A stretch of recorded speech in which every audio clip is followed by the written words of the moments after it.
Une grande enseigne de vêtements, un groupe industriel et multimédia mondialement connu ou encore une marque de boissons.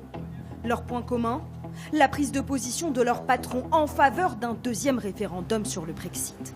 Ce week-end, ce multimillionnaire anglais à la tête de la marque de vêtements Superdry a fait une donation de plus d'1 million d'euros pour une campagne en faveur d'un second vote. Si le Brexit était arrivé il y a 20 ans, ma marque Superdry ne serait pas ce qu'elle est aujourd'hui. Mais ce n'est pas trop tard, on peut encore y arriver.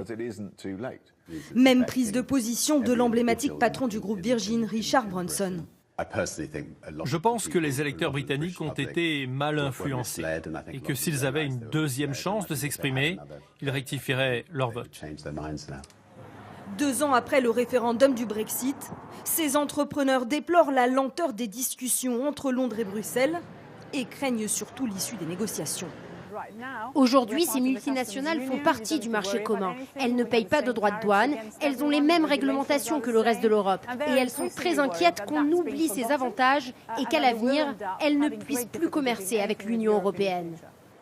Voter une deuxième fois, l'idée se répand au sein de l'opinion publique. Selon un récent sondage publié dans la presse anglaise, ils sont désormais une majorité de Britanniques à souhaiter s'exprimer à nouveau sur le Brexit. Et on vous retrouve sur place, Lilia, bonsoir. Question, est-ce que oui ou non, un nouveau référendum, comme évoqué, est une issue envisageable ?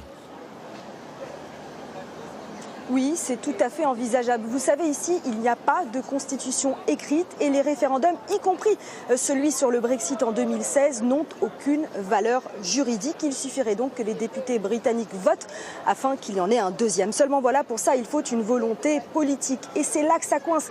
Theresa May refuse d'entendre parler d'un deuxième référendum et c'est elle qui a la majorité parlementaire. Le peuple s'est déjà exprimé, répète-t-elle. Et même si elle changeait d'avis, il faudrait plus de 9 mois pour organiser un deuxième référendum. Or, la Grande-Bretagne devrait quitter l'Union européenne dans 7 mois. Et on suivra.